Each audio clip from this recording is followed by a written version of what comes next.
Queridos irmãos e amigos, desejo que a paz do Senhor Jesus esteja sobre cada vida e em cada coração. Vamos hoje estudar a lição 2 da Escola Bíblica Dominical, da nossa nova revista, As Promessas de Deus. O título da lição 2, que vai ser ministrada no dia 13 de outubro de 2024, é As Promessas de Deus para Israel. Texto áureo. E abençoarei os que te abençoarem, e amaldiçoarei os que te amaldiçoarem. E em ti serão benditas todas as famílias da terra. Gênesis capítulo 12, versículo 3. Aqui nós já vemos a visão missionária de Deus, desejando alcançar todas as famílias da terra, todos os povos da terra. Esse versículo está em Gênesis capítulo 2, versículo 3. Verdade prática. Ainda que a queda espiritual tenha ocorrido com Israel, há uma gloriosa promessa ao remanescente fiel. Haverá um remanescente fiel, um remanescente que se converterá ao Senhor. Leitura diária. Na segunda-feira, Abraão creu e foi abençoado pelo Senhor. Na terça, Isaque, o filho da promessa no Antigo Testamento. Na quarta, Jacó, o pai das 12 tribos de Israel, que dariam origem à nação. Quinta, o Senhor Jesus, o Emanuel, o Deus conosco. Sexta, o nascimento de Jesus como cumprimento de uma promessa. E sábado, Cristo, a promessa cumprida do Antigo Testamento. Então aqui nós vemos a leitura diária, a leitura semanal, e todos esses tópicos que nós mencionamos aqui foram abordados na lição.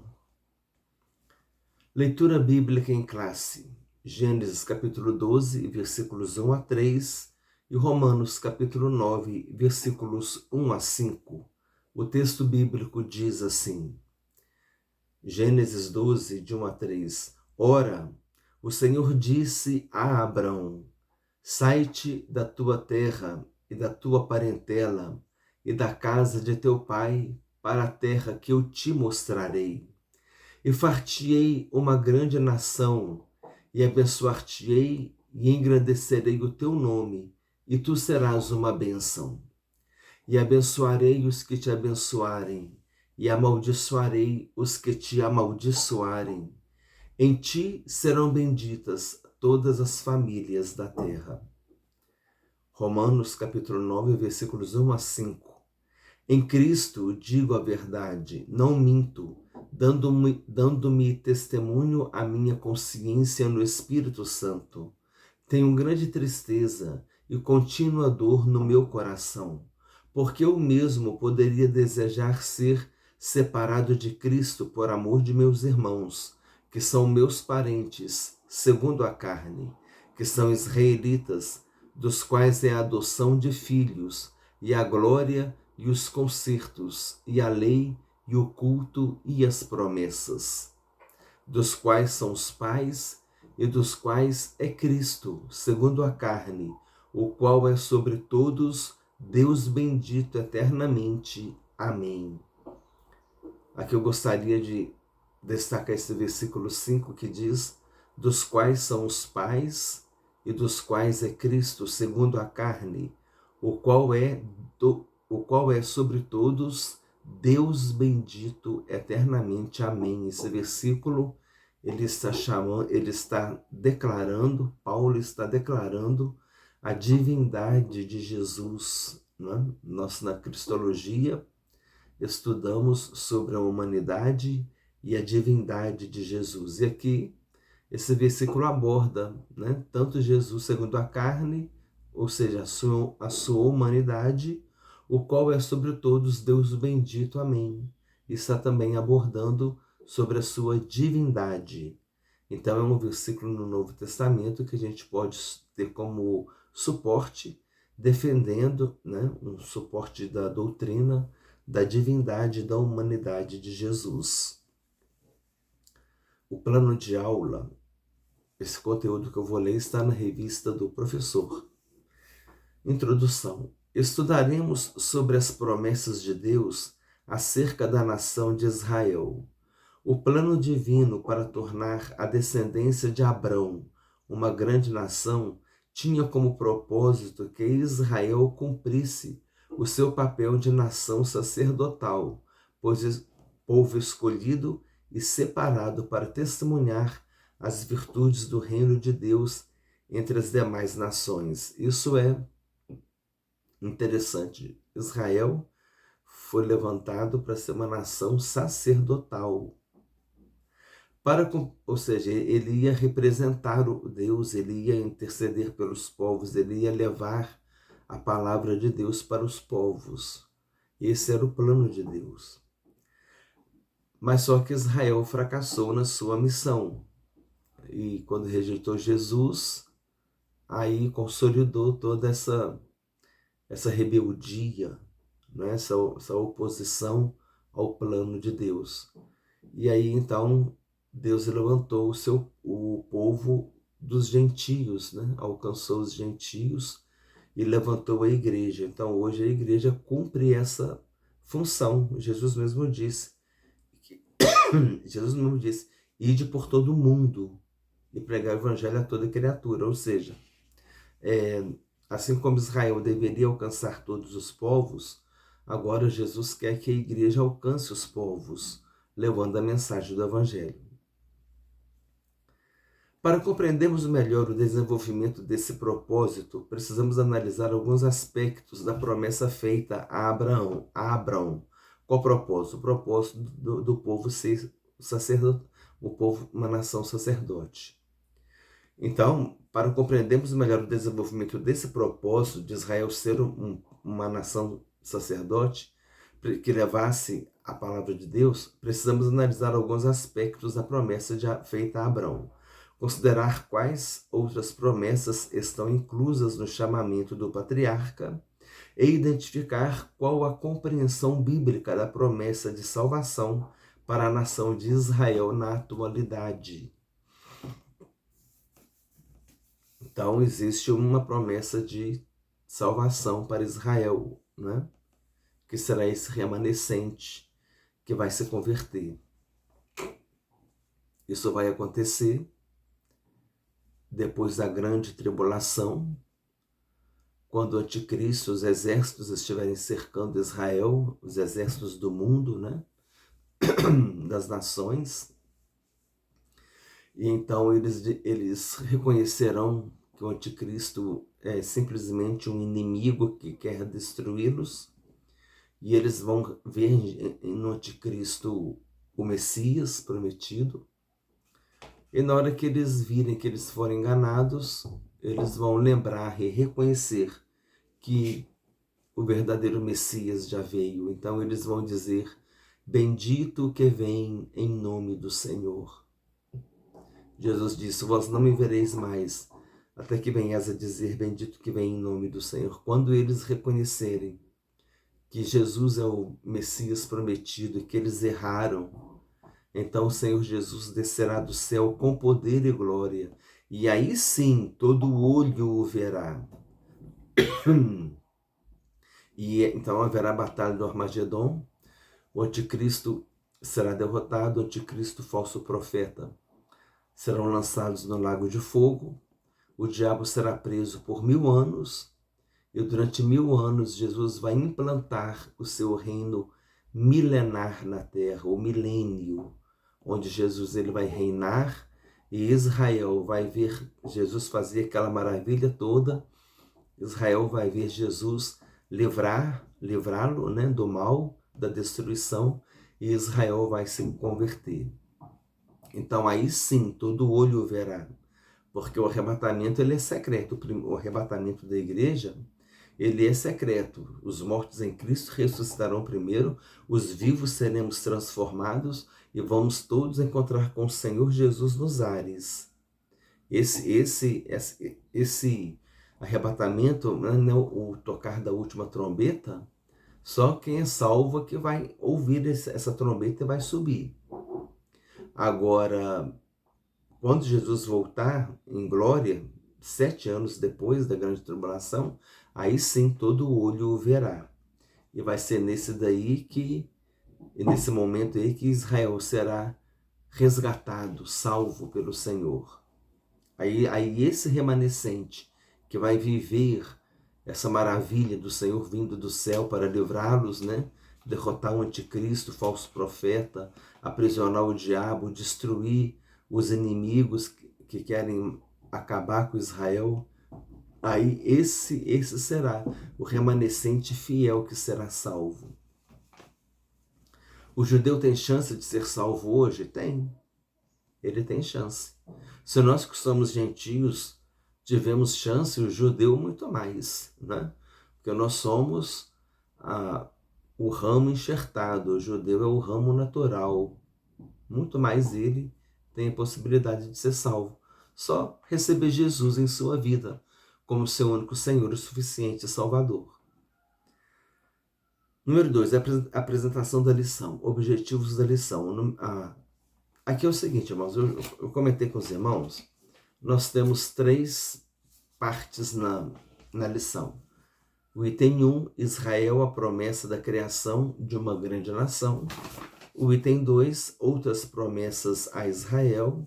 E o item 3, a promessa de salvação para Israel. Cada um desses itens tem um objetivo. Então, o objetivo do item 1, objetivos da lição, o primeiro, que é do item 1, detalhar a promessa divina a Abrão acerca de tornar a sua descendência uma nação sacerdotal que testemunharia os feitos de Deus entre as nações.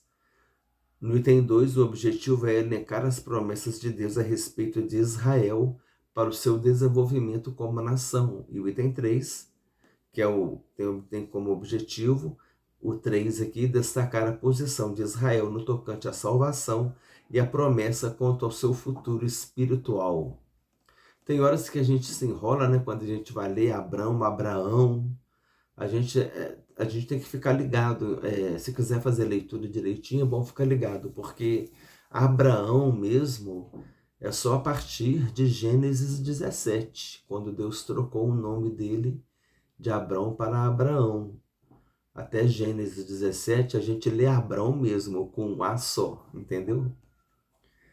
Motivação. As promessas feitas a Abrão eram acompanhadas de propósitos divinos específicos.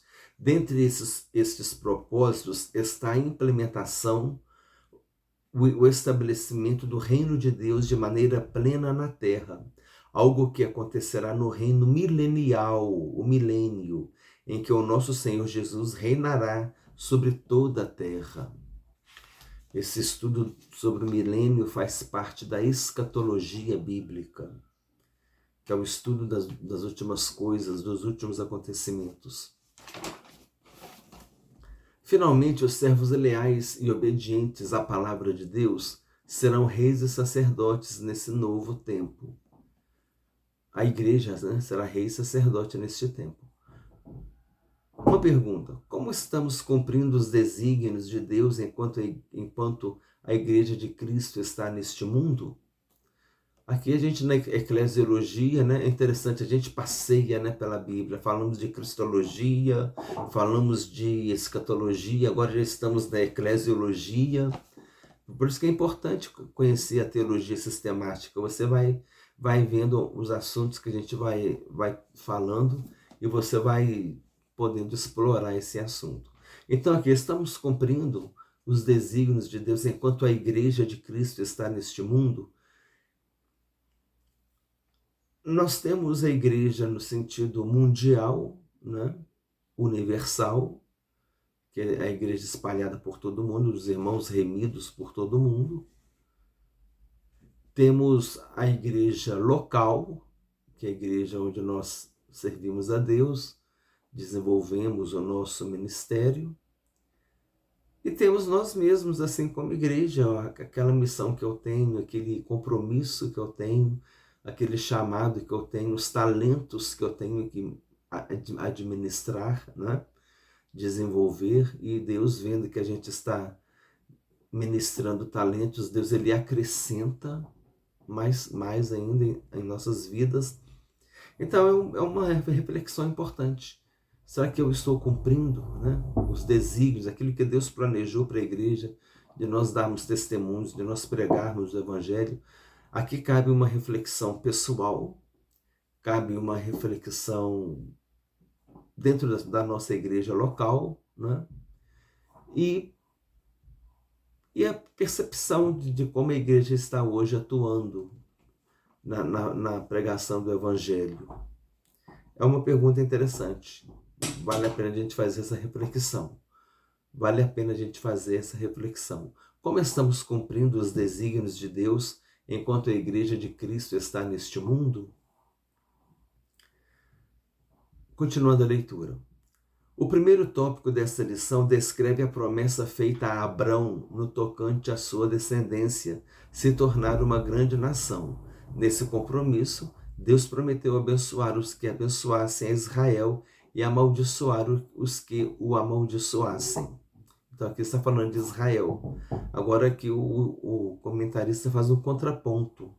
Podemos afirmar que Deus tem o mesmo tratamento a respeito dos crentes atualmente? Ou seja, aquele que abençoar a igreja será abençoado, aquele que amaldiçoar a igreja será amaldiçoado.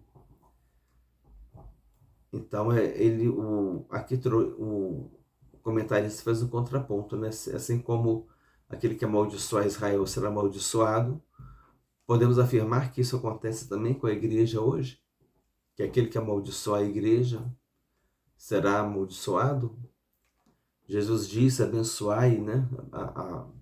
Amai os vossos inimigos, abençoar, né, as pessoas, amar aqueles que vos perseguem, e todo aquele comportamento relacionado à conduta cristã que Deus deseja que a gente tenha. E é uma reflexão também para nós, uma opinião pessoal. Você acha que hoje uma pessoa que amaldiçoa você, que Deus vai amaldiçoar ela também? Ou será que Deus ele quer que a gente alcance essa vida assim mesmo para que ela seja transformada pelo Evangelho de Cristo? E assim como aconteceu com o apóstolo Paulo, né? Que matava, que perseguia, até que ele teve um encontro com Jesus e então ele foi transformado. É uma reflexão interessante também para a gente fazer. Podemos afirmar que Deus tem o mesmo tratamento a respeito dos crentes atualmente? E a outra pergunta, como estamos cumprindo os desígnios de Deus enquanto a igreja de Cristo está neste mundo? Eu vou ver se eu coloco essas perguntas na descrição do vídeo. Se você quiser responder no comentário, fique à vontade. Número 3, conclusão da lição. Aplicação. As promessas de Deus para a nação de Israel revelam os propósitos divinos para o seu povo no passado. De modo semelhante, as promessas que Deus nos faz apontam que Ele tem propósitos especiais para cada etapa de nossa vida. Se quisermos ver as promessas de Deus se cumprirem, assim como foi com os servos de Deus na antiguidade, precisamos assumir uma posição de fé e obediência constantes e não perdermos de vista a perspectiva quanto ao chamado divino. Nós não podemos perder a perspectiva quanto ao chamado divino. Precisamos estar atentos, né, àquilo que Deus nos chamou e devemos seguir o propósito e a carreira que Deus nos deu, aquilo que Deus nos confiou. Porque aquilo que eu falei, se a gente... Essa questão de Deus ele cumprindo as promessas é de acordo... vamos analisar à luz da parábola dos talentos. A pessoa, aquele homem, ele foi desenvolvendo os talentos dele, ele foi administrando os talentos dele, e Deus foi acrescentando. Porque Se Deus ele tem uma promessa na tua vida, mas se você para, essa promessa ela depende também da sua caminhada. Então é importante a gente não perder isso de vista, não perder de vista a perspectiva quanto ao chamado divino. Por exemplo, Deus tem chamado para você na área do ministério do louvor, por exemplo. Aí você tem facilidade com louvor e tudo. Procure estudar louvor, procure se aprofundar no louvor, procure aprender outros instrumentos, procure abrir o leque e Deus vai acrescentando e você vai desenvolvendo o seu trabalho e a promessa de Deus vai se cumprindo. Então é isso aqui, não perder de vista a perspectiva quanto ao chamado divino. Não podemos, em outras palavras, não podemos enterrar os talentos. Amém? Comentário dos alunos, palavra-chave, descendência. Agora a revista dos alunos. Introdução. As promessas divinas para Israel foram proferidas há mais de 4.000 anos antes do advento do Senhor Jesus.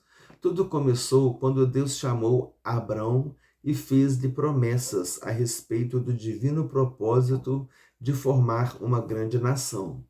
Nessa chamada estão implícitas promessas para Israel como nação ímpar dentre todos os povos da terra, a fim de, uma forma especial, cumprir os propósitos divinos para a humanidade.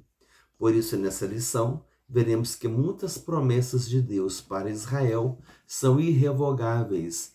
Elas foram feitas por Deus a Abraão, a Isaque, a Jacó, a Davi e confirmadas com o advento do Senhor Jesus Cristo.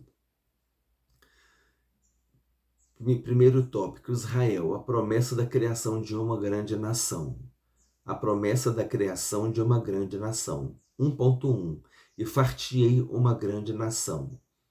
Essa promessa tinha como objetivo mostrar a Abrão o propósito de Deus em formar a partir dele uma grande nação, diferente de todas as outras, a nação de Israel. Ao longo da história, esse propósito se cumpriu de maneira evidente e poderosa. Quando Deus disse a Abraão que ele seria pai de uma grande nação, o patriarca estava com 75 anos e sua esposa Sara era estéril. Anos depois, Deus renovou a sua promessa de criar uma grande nação a partir de Abraão. 1.2. E abençoar-te-ei, engrandecerei o teu nome e tu serás uma bênção. Deus desejou promover o nome de Abrão numa dimensão jamais imaginada pelo patriarca. Entretanto, a promessa não era meramente materialista.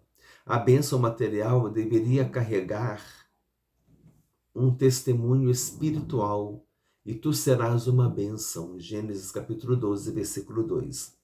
Nenhuma nação teria dúvida de que era Deus que faria isso com Abrão. Era uma promessa por demais significativa, pois Abrão era filho de uma família idólatra. E Deus o escolheu para ser o pai de um povo que ainda surgiria, o povo de Israel. A história hebreia comprova que o patriarca Abrão foi, de fato, uma grande bênção para os israelitas. Número 3, 1.3. E abençoarei os que te abençoarem, e amaldiçoarei os que te amaldiçoarem. Essa foi uma promessa dupla, de bênção e de maldição. Na verdade, Abraão seria uma grande influência para os que se relacionavam com ele, de modo que Deus abençoaria os que auxiliassem Abraão e castigaria quem o amaldiçoasse.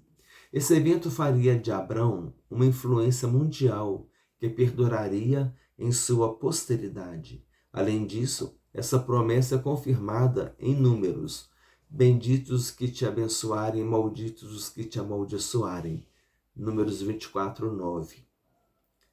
1.4. Em ti serão benditas todas as famílias da terra. Essa promessa é considerada uma segunda profecia das Escrituras a respeito do Senhor Jesus. A primeira está registrada em Gênesis. Podemos ter essa confirmação por meio da carta de Paulo aos Gálatas, em que uma bênção espiritual viria por meio de um descendente de Abraão. o pai dos israelitas. Essa bênção diz respeito ao advento do Senhor Jesus Cristo, sua boa notícia oferecida a todas as nações. Gálatas capítulo 3, versículos 8 e 16 e João 3,16. Porque Deus amou o mundo de tal maneira que enviou o seu único Filho para todo aquele que nele crer não pereça, mas tenha vida eterna. Aqui nós falamos, né? A palavra mundo aqui, ela tem o valor de humanidade, né? A palavra mundo, ela pode ter o valor do planeta. Quando lá em Salmos 24, versículo 1 diz: do Senhor é a terra e toda a sua plenitude, o mundo e tudo que nele habita. O mundo e tudo que nele habita. O mundo aí é o planeta. Aqui o Deus amou o mundo é a humanidade. Não ameis o mundo. Deus amou o mundo, como é que não posso amar o mundo? Uma hora para uma coisa, porque o mundo aqui significa sociedade corrompida. E temos o mundo como multidão também. Quando Jesus estava falando, os fariseus, aí um monte de gente foi atrás de Jesus, aí os fariseus falaram assim: lá vai todo mundo atrás dele. Esse mundo é multidão. E tem um mundo como universo, né? Em Atos 17, Paulo, quando se refere ao mundo ali, aquela palavra mundo significa universo. Então, a palavra mundo, pode ser planeta, pode ser universo, pode ser multidão, pode ser humanidade e pode ser sociedade corrompida. Esta é a vitória que vence o mundo, a nossa fé. Que mundo é esse? É a sociedade corrompida. Aí você, dentro do contexto do versículo, você vê a que se aplica, né? A qual desses 5 sentidos aplica a palavra mundo: universo, planeta, multidão, sociedade corrompida ou humanidade. E aqui um comentário que eu anotei: porque por meio de Jesus, descendente de Abraão, todos os povos foram abençoados com a salvação oferecida gratuitamente. Aqui o comentarista fez referência também a Gênesis 3,15, né? Que nós até comentamos na última aula, está aqui anotado. Porém, inimizade entre ti e a mulher, entre a tua descendência e o seu descendente. Este te ferirá a cabeça e tu lhe ferirás o calcanhar, né? Falando aqui da vitória do descendente da mulher sobre o diabo, né? Sobre a descendência da serpente, sobre o diabo. É a vitória de Jesus sobre o diabo. Quando Jesus foi ferido no calcanhar, isso simboliza o seu sofrimento e a sua morte, né? A sua humilhação lá na cruz.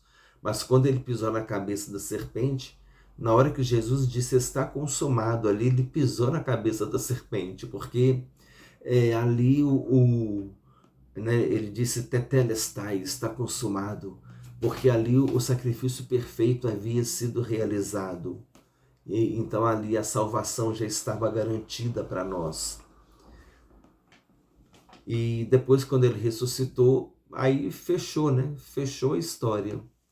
E ele enviou os apóstolos para pregar o evangelho, e aí as maravilhas começaram, e a obra de Deus, a igreja começou a levar o evangelho. Então, né, a igreja começou a levar o evangelho.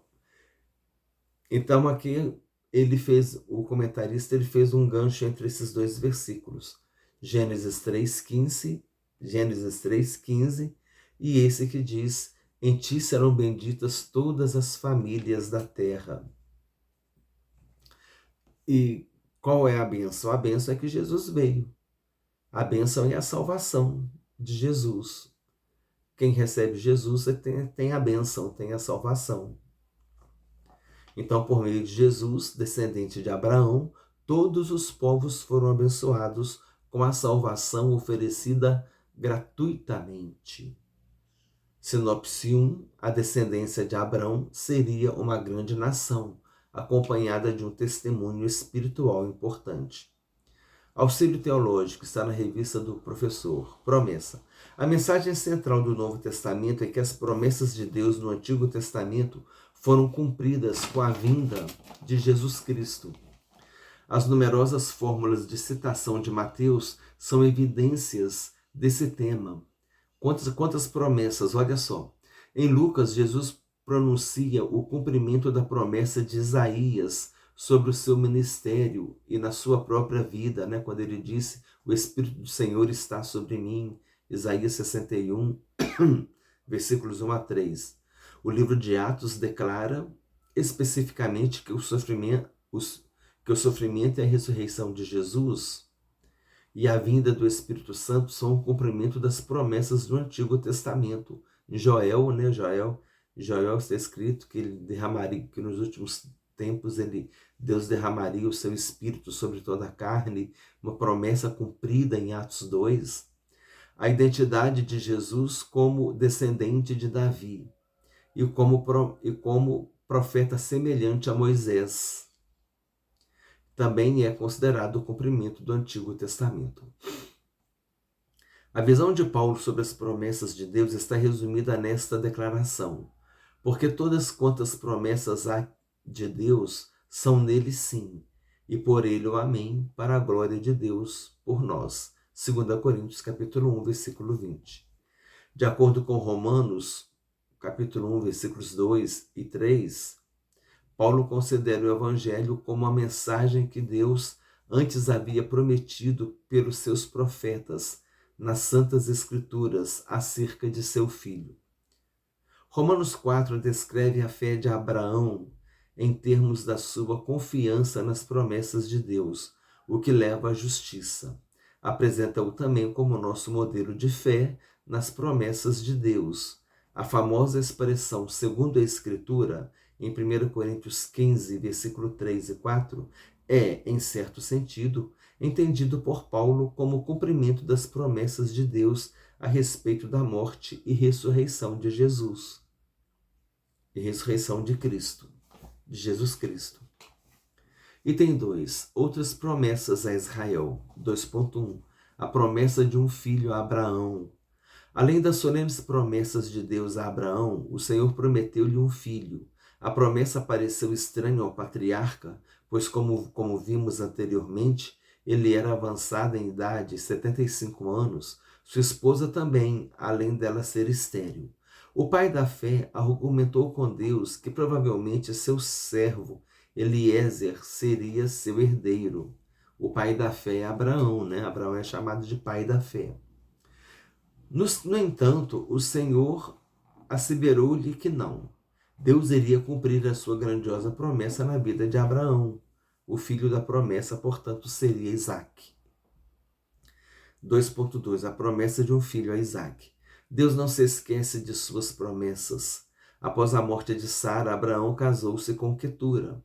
Ela tinha mais de 100 anos e teve 6 filhos com ela. Ele, Abraão, tinha mais de 100 anos e teve 6 filhos com ela. Antes de morrer, Abraão providenciou uma esposa para Isaque, por intermédio de Eliezer, seu servo. Este foi à Mesopotâmia e lá, por direção de Deus, encontrou uma esposa, Rebeca, para o filho de seu senhor e a levou a Isaque, que se casou com ela. No tempo próprio, ela deu à luz 2 filhos gêmeos, Esaú e Jacó. Número 3. A promessa renovada. O Senhor falou a Jacó e reiterou a promessa feita a Abraão, de que lhe daria aquelas terras. Então, inclusive aqui, na pergunta número 3, qual foi a promessa que o Senhor reiterou a Jacó? A resposta correta é de que ele lhe daria aquelas terras. Gênesis 26, 3, 4. É esse tópico aqui que nós estamos lendo. A promessa renovada.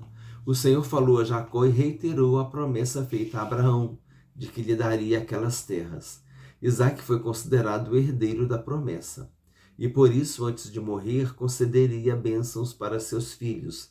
Esaú perdeu o direito de primogenitura, pois o trocou por um prato de comida, um prato de lentilhas. Orientado por seu pai, Jacó foi à casa de Labão, onde se casou com Raquel, que era estéril. Por estratégia de Labão, Jacó se uniu com Leia e teve filhos com ela. Mais tarde, Deus abriu a madre de Raquel e esta concebeu 2 filhos. Com sua serva Bila, Jacó teve 2 filhos. Com Zilpa, serva de Leia, mais 2 filhos, perfazendo as 12 tribos de Israel.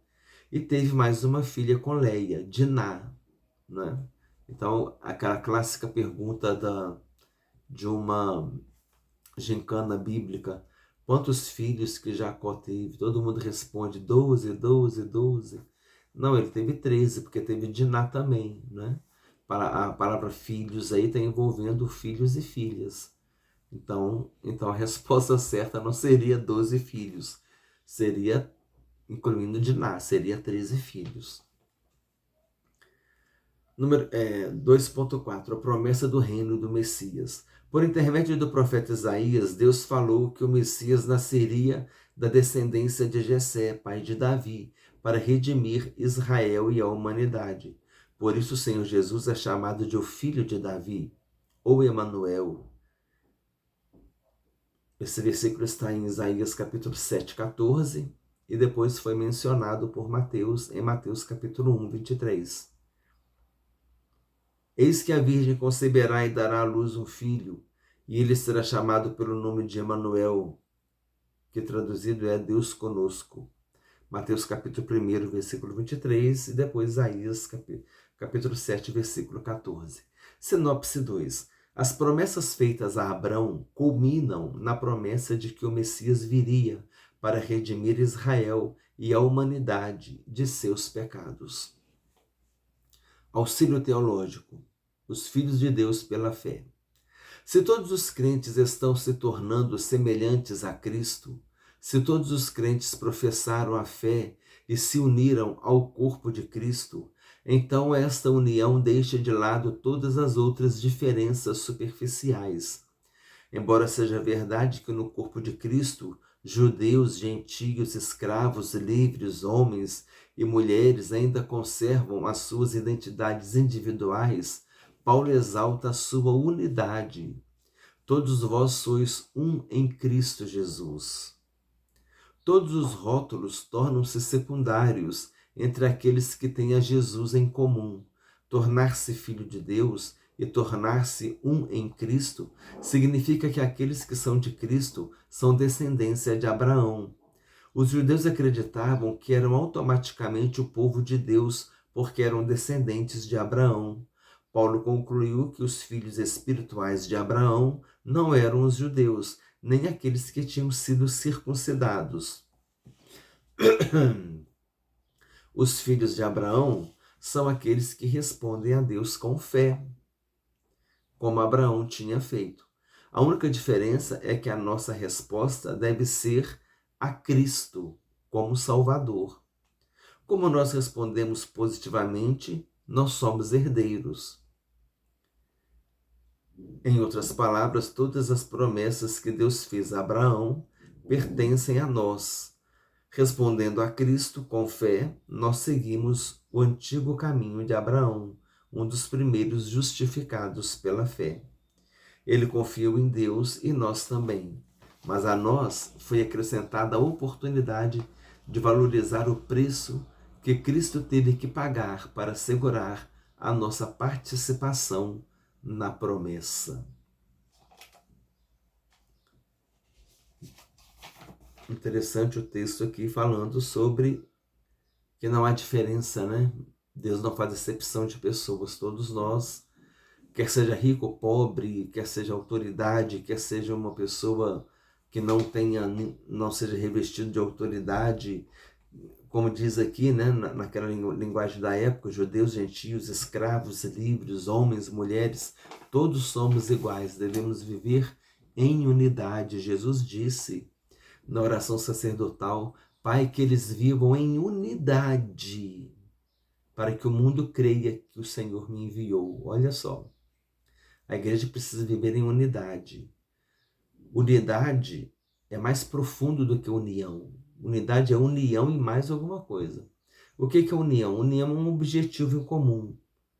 As pessoas juntam, executam aquele objetivo, cumpriu aquele objetivo, vai embora. aquele exemplo do carro, né? O carro parou no meio da rua. As pessoas estão andando, os transeuntes, né? Estão andando. Aí eles ajudam o motorista a empurrar o carro, encostou o carro no acostamento. Nunca se viram na vida, mas eles ajudam naquela união e depois cada um vai embora. Colocou o carro em segurança, ajudou o motorista, tchau, tchau, e nunca mais se vê na vida. Mas eles ajudaram em união, eles foram ali, ajudaram aquela pessoa, aquele motorista, e depois que eles cumpriram aquele objetivo, eles foram embora. Igual os alunos, né? O aluno faz o grupo de estudo, vão apresentar um trabalho, aí junta, faz até grupo no WhatsApp, que todo dia tem mensagem, apresentou o trabalho, tirou a nota 10 lá no trabalho, acabou, desfaz o grupo, cada um vai embora, nunca mais, nem conversa, mas no momento que eles tinham que fazer aquele trabalho, eles estavam unidos, porque todos tinham um objetivo em comum, que era tirar uma boa nota. Isso é união.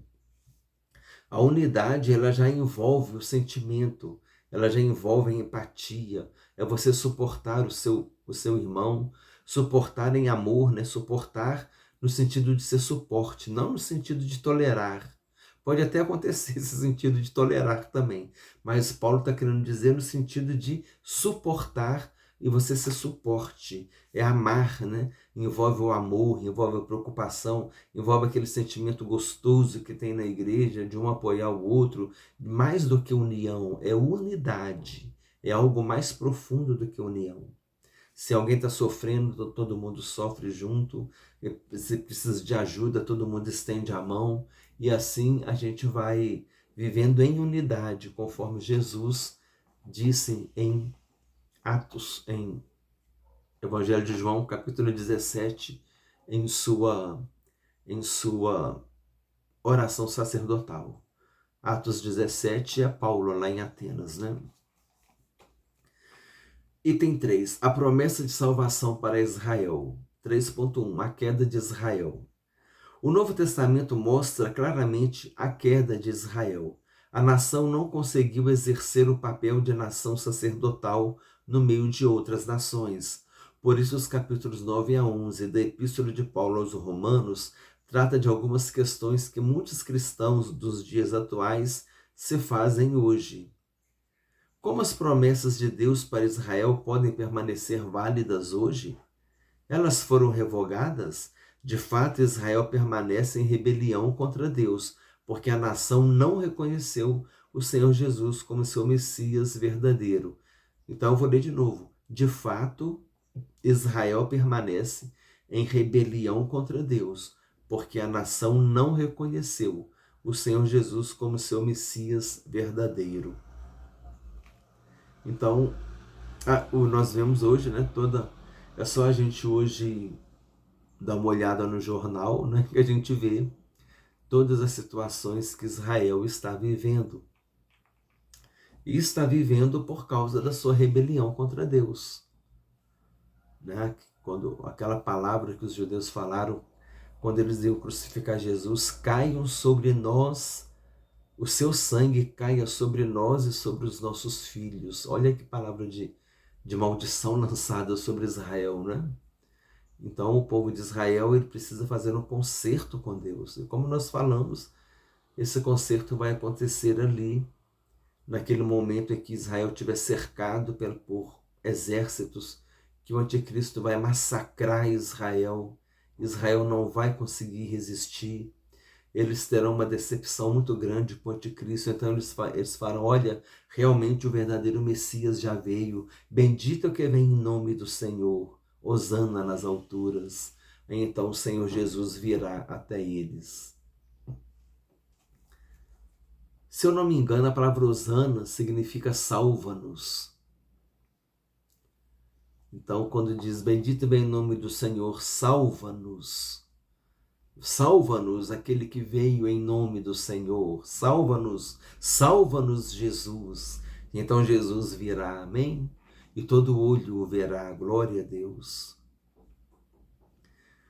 3.2. A tristeza de Paulo para Israel, por Israel.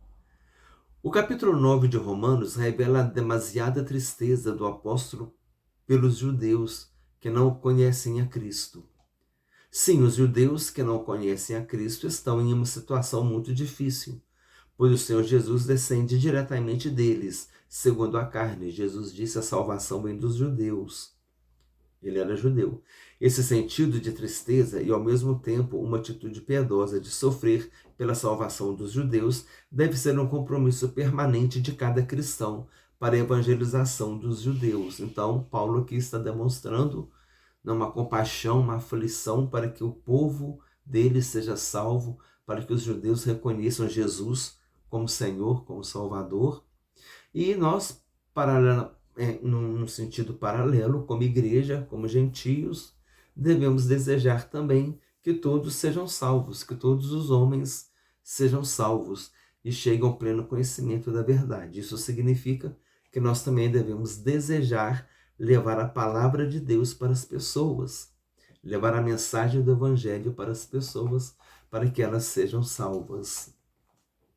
Lembrando bem, irmãos, que a nossa missão não é converter ninguém. E a nossa missão não é convencer ninguém.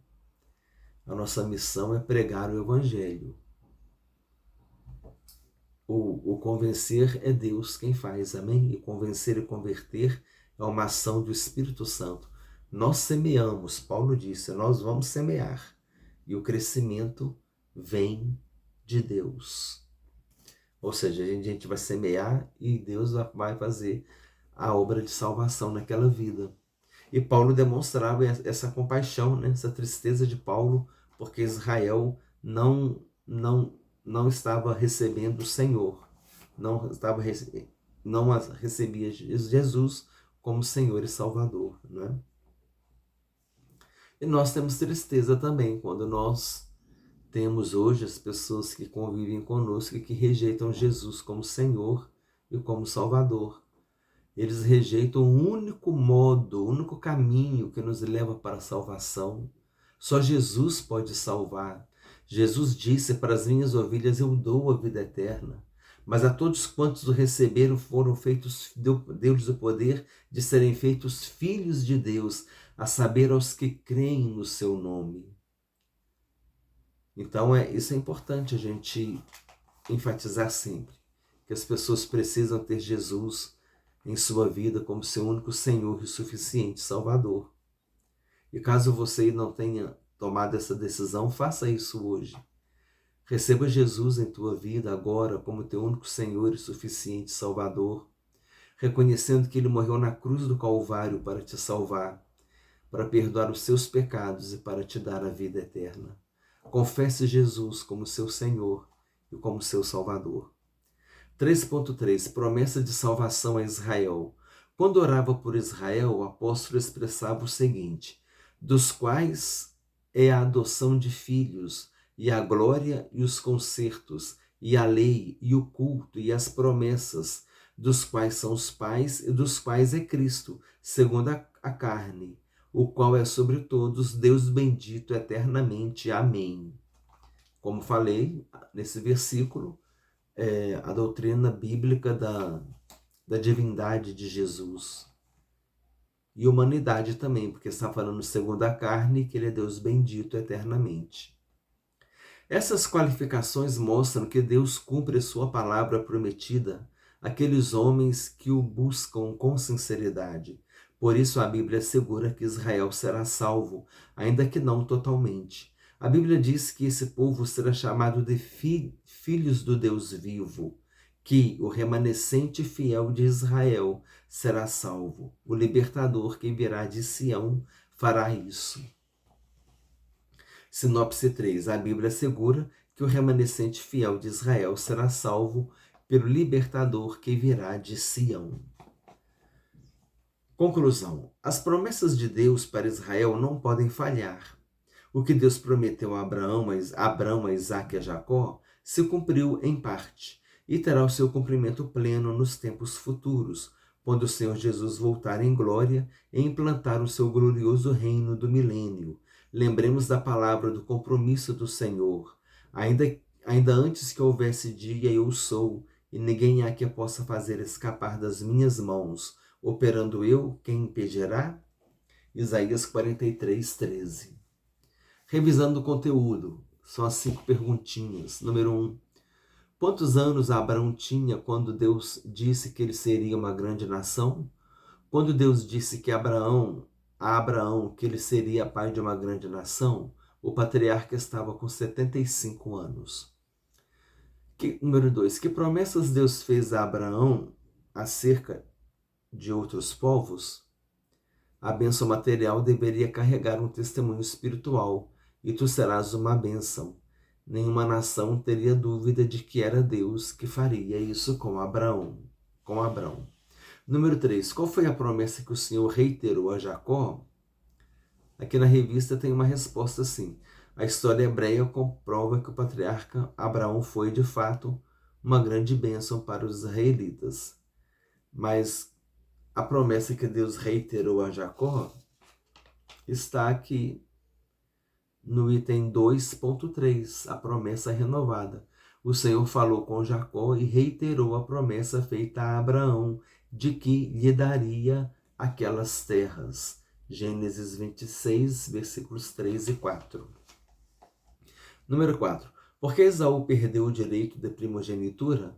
Esaú perdeu seu direito de primogenitura, pois o trocou por um prato de comida, um prato de lentilhas.